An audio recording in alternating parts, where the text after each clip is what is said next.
Oi, gente! Eu tô fazendo esse vídeo hoje sem jaleco, sem nada, porque na verdade eu tô super cansada. Tudo que eu não queria era continuar falando de Covid, mas ao mesmo tempo eu fico pensando assim, como que eu posso abordar outras patologias e ficar aqui falando para vocês de infecção sexualmente transmissível ou de outras coisas dentro da infectologia se a gente está vivendo, acho que o pior momento da pandemia agora.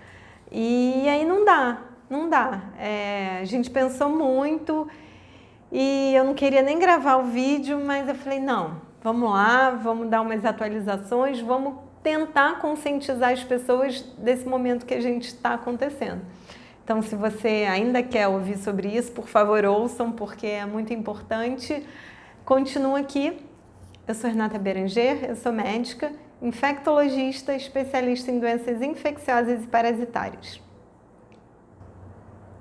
Há 2 semanas eu estava falando aqui a respeito que eu não estava entendendo o que estava acontecendo no Rio, porque o resto, todo mundo em volta estava aumentando os casos e a gente não tinha observado isso ainda aqui, mas que eu achava que era questão de tempo para acontecer. E nessa última semana é o que a gente tem visto. Os casos estão aumentando, os hospitais estão ficando cheios e no momento parece que está pior. Por quê? Porque as outras patologias também continuam existindo e nesse ano muita gente deixou os exames para lá por medo, por falta de qualquer coisa, né? Mas acabou não fazendo check-up, muita gente estressado que predispõe a infarto, muita gente que deixou de fazer exercícios e tudo. Então, hoje em dia, a gente tem não só Covid dentro dos hospitais, a gente tem outras patologias também. Então, isso acaba que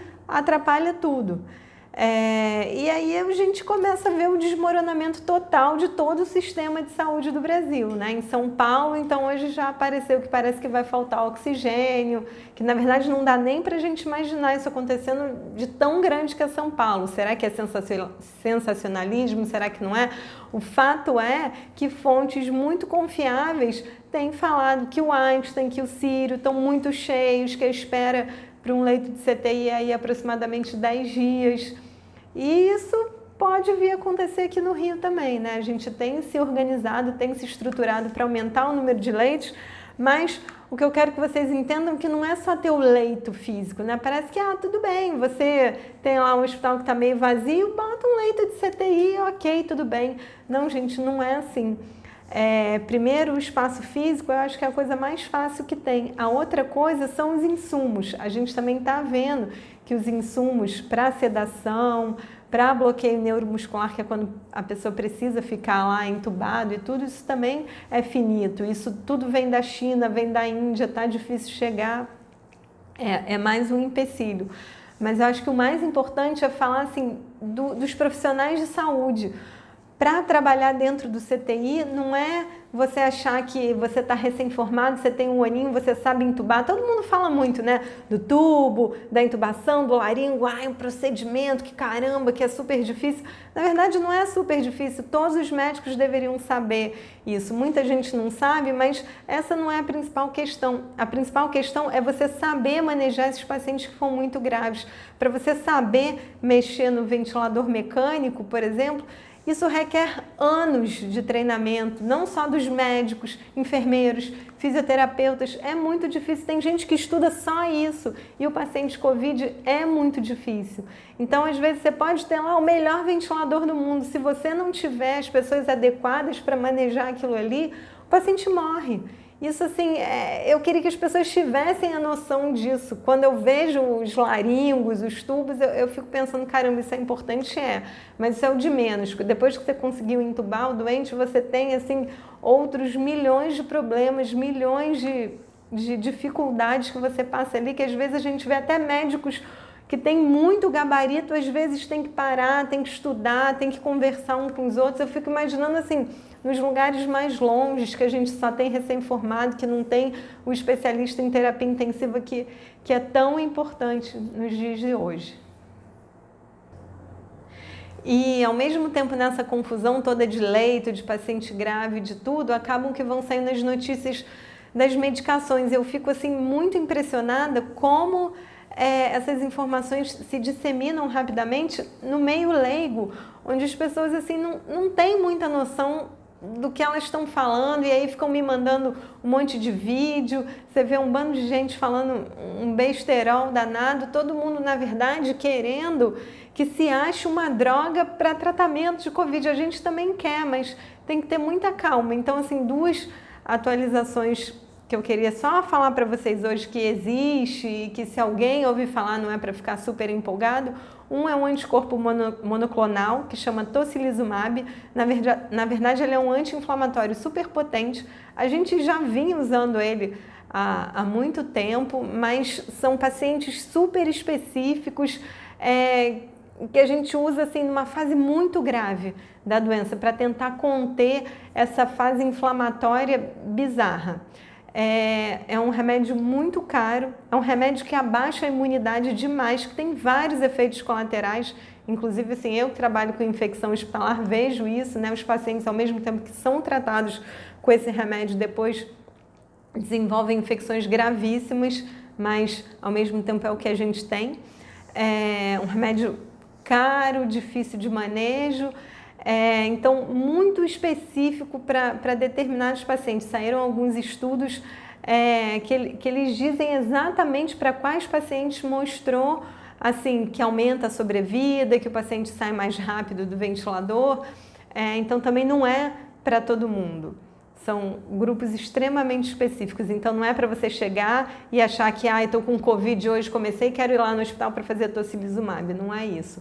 São pacientes só na UTI muito graves. E o segundo remédio é a proxalutamida, que é um remédio que é para câncer, tratamento de câncer, de próstata e de mama.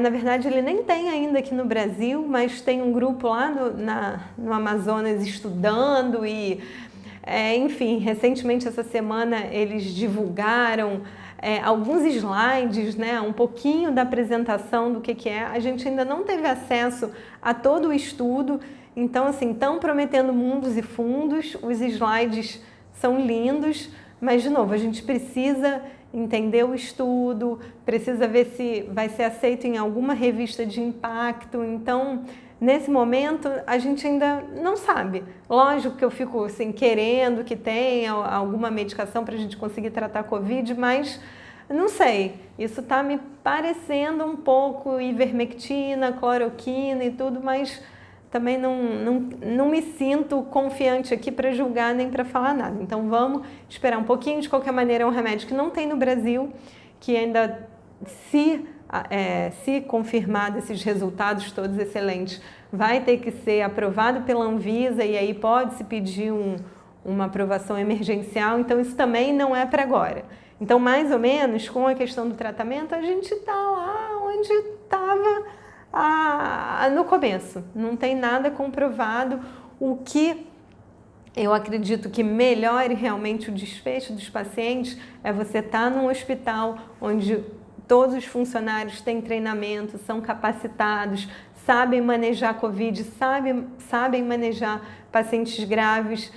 E é o que eu volto a falar aqui. A chance de morrer por Covid lá no totalzão é 1%, um pouquinho menos a 1%, é pouca. Se é com você, é 100%, é isso que a gente tem que pensar. Mas o que os estudos mais atuais mostram é que se você vai para terapia intensiva e se você é entubado, no geralzão a sua chance de morrer é 80%. É lógico que se você está lá num hospital de ponta, com todo mundo muito bem treinado, muito bem capacitado, isso pode cair para 20%, mas no totalzão 80%. Então, assim, tudo que a gente não quer é que os pacientes fiquem graves. E como que a gente consegue fazer isso? É fazendo medicação precoce, tratamento precoce, profilaxia? Não, isso não existe. E aí eu vou voltar lá no começo. O que a gente tem que fazer para diminuir a circulação viral, diminuir que os pacientes fiquem graves e vão para a UTI? Não tem nada misterioso, milagroso. É o que a gente precisa fazer. Distanciamento social, que a gente está vendo que está o caos total. Parece que quanto mais a gente fala, menos as pessoas fazem. Depois, uso de máscaras. O que eu fico vendo por aí, por exemplo, no metrô, de gente, até tá de máscara porque é obrigado, mas usando máscara errado é um absurdo. Outro dia eu estava no metrô, eu quase tive um chilique, porque a senhora foi espirrar e tirou a máscara. Ela estava assim, menos de 2 metros de mim. Tirou a máscara, espirrou em todo mundo, botou a máscara e nem higienizou a mão. Eu fiquei ali assim, sem saber, olhando para a cara dela, o que eu ia fazer. E aí eu fui pro outro vagão, mas imagina, se ela tivesse com Covid, ela ia ter contaminado todo mundo ali. Então, como que 1 ano depois, a pessoa não sabe nem a etiqueta da tosse, nem como usar máscara, nem para que serve, nem para nada.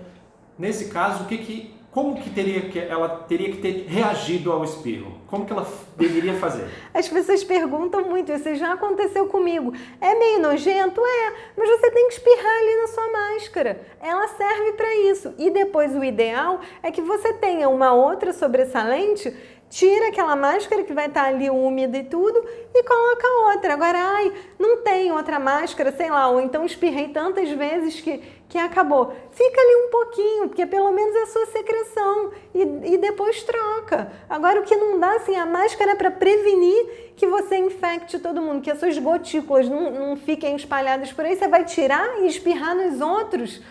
Nossa, aquilo ali, assim, foi o caos para mim. Eu quase vi coronavírus espalhado assim por todo lugar. E 1 ano depois a gente está vendo isso. E a questão da higienização das mãos. Aconteceu uma coisa, deu errado, sujou a mão, higieniza a mão lá com álcool a 70 e pronto, pelo menos você vai parar essa disseminação. Mas o que eu acho mais importante nesse momento é o distanciamento social. É o que eu fico falando o tempo todo, não dá.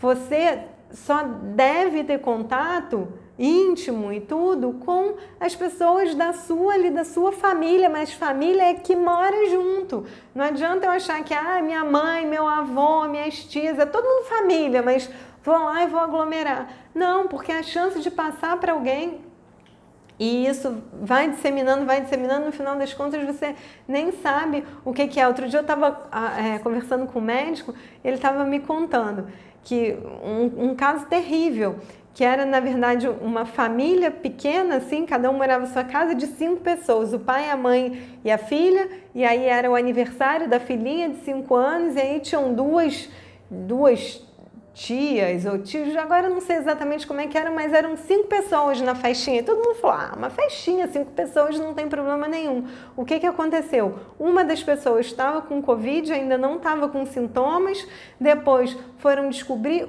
a mãe da menina ficou muito grave e morreu na UTI. Então, assim, você fala, nossa, mas era só uma festinha de 5 pessoas, mas isso acontece e a gente vê casos e casos. E eu não entendo como é que as pessoas acham que não, tudo bem, vou só dar um beijinho, é só um pouquinho. É lógico que tem a vacina aí, a gente quer que tenha vacina para todo mundo, que seja o mais rápido possível, mas isso não está acontecendo do modo que a gente precisa. Tá pingando aqui, pingando ali, mas também não é porque, por exemplo, eu já vacinei que eu vou sair aí, por aí aglomerando, porque eu não vou ficar grave, mas se eu pegar Covid eu posso passar para o Marcelo e ele morrer.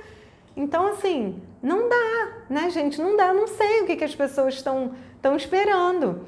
O quê? Vai achar que é o caos quando as pessoas estiverem morrendo na porta do hospital? Porque daqui a pouco não vai ter vaga para todo mundo, não. E a questão do lockdown, se tem que ter lockdown, provavelmente não vai ter lockdown. E lockdown não resolve. Lockdown é uma medida desesperada, quando você está desesperado total, que não tem mais vaga no hospital, quando as pessoas estão morrendo na rua. Será que a gente vai precisar passar por isso para, enfim, resolver alguma coisa para as pessoas caírem em si? Realmente tá muito complicado. Eu não tenho notícia boa aqui nesse vídeo para falar, né? Eu acho que o negócio só tá pior. Eu tava vendo meus vídeos de 1 ano atrás, que eu tava chorando desesperada. Eu não sei, hoje tá pior. Eu não sei como é que a gente vai sair disso se todo mundo não cair a ficha nesse momento que precisa manter o distanciamento social. Doutora, e das pessoas que já foram vacinadas, você conhece alguém que tenha pego o Covid mesmo vacinado? Então, isso é uma boa pergunta e alguns casos sim. E as pessoas ficam revoltadas. Tomei a vacina e agora peguei mesmo assim. Primeiro, 2 coisas podem acontecer. depois que você faz a vacina, você precisa de um tempinho para os seus anticorpos serem produzidos.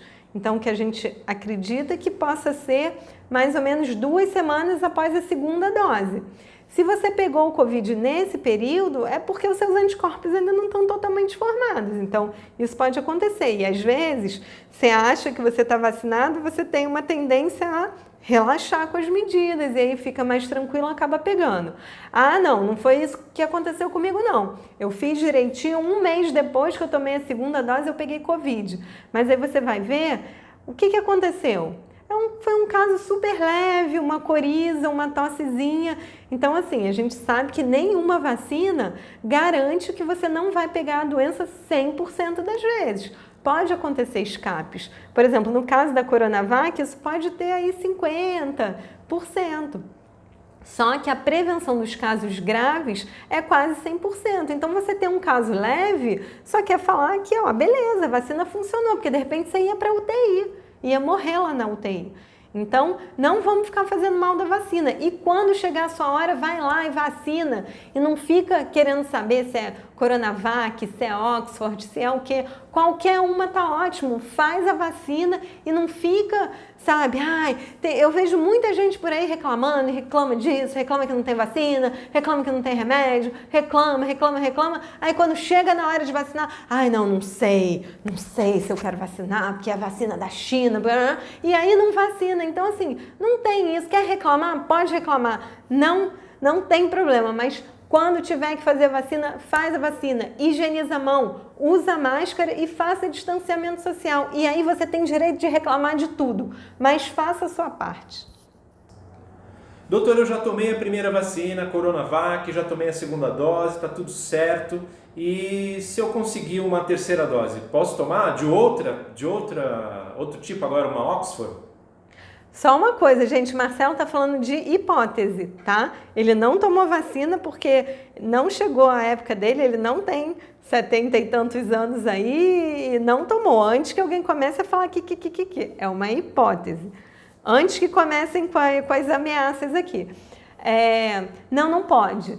Por quê? Primeiro de tudo, que a gente está em escassez de vacina no mundo. Então, como que alguém que já tem 2 doses de uma vacina vai querer fazer outra vacina? Isso aí é para um futuro onde todo mundo se vacinou e você quiser pensar, vamos esperar os estudos, vamos ver direitinho.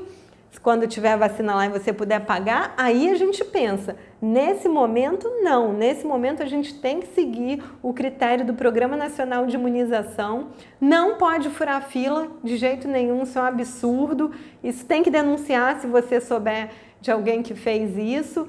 E é um absurdo total. Quando chegar a sua hora, vai lá e vacina.